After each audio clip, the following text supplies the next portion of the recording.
Hey Psych2Goers! Thank you so much for the ongoing love and support you've given us. Psych2Go's mission is to make psychology and mental health more accessible to everyone, and you help us do that. Now, let's start the video. Have you ever put dry ice in a bottle?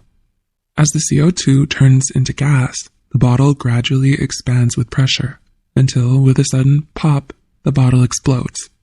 And bottling dry ice is exactly like bottling up your emotions. There's a time limit before the metaphorical bottle explodes. And it can be hard to release the pressure. The first step in properly processing your emotions is to recognize that you're closing yourself off from them. So, here are 6 signs you're bottling up your emotions. 1. You rarely yell or cry, but you can erupt over small issues. Let's say your partner drops a cup and breaks it while washing the dishes, and you suddenly feel your blood boiling with this overwhelming anger. Your outburst over this relatively minor issue can be a sign of deeper, more suppressed troubles in your relationship or personal life.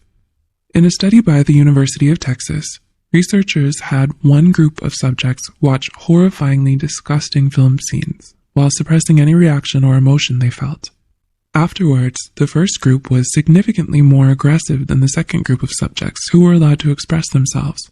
The study, published in Social Psychological and Personality Science, shows how bottling up your emotions can actually make them more powerful. 2. You distract yourself whenever you start to feel uneasy.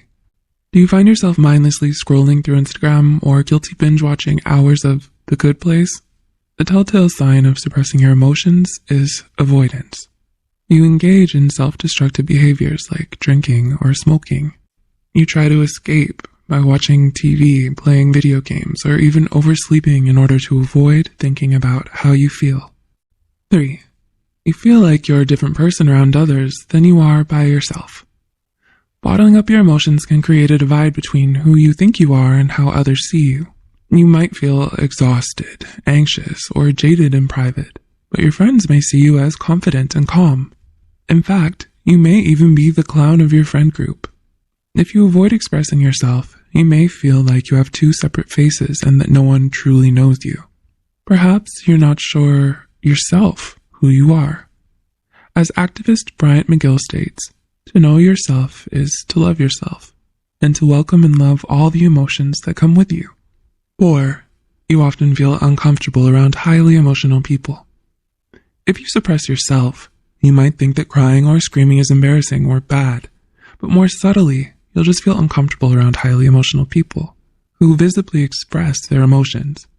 You might struggle with how to react or how to offer comfort to them in their time of distress, especially if emotions hold a sort of stigma and pain for you personally. 5. You experience life from a third-person perspective. Maybe you're at the mall with your friends, and everyone is laughing and joking around, but you feel as if you're observing the fun rather than fully engaging in it. You feel distant from others. You may also find intimacy difficult and have only a few close friends. By bottling up your emotions, you distance yourself from how you feel. It makes not only anger and sadness harder to express, but also expressing happiness and joy. And 6. You avoid confrontation and never address the cause of your emotions. Perhaps you feel powerless over your own life. You're unable to think deeply about your emotions, nor can you talk to others about how they make you upset. Even if you bottle your emotions, you can still feel angry and sad, but instead of finding the cause of the negativity, you numb yourself to the pain. You fear any sort of confrontation and you avoid your emotions just like you avoid emotional people.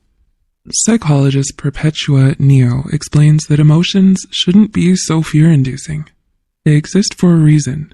In fact, she calls them our first intel in a war, because they're often a sign that something is wrong and needs fixing. You can learn to let in your emotions and use them to identify changes that need to be made in your life. So, did you recognize any of these signs in yourself and how you connect with others? If you enjoyed watching this video, give us a thumbs up and share it with someone who might find it helpful too.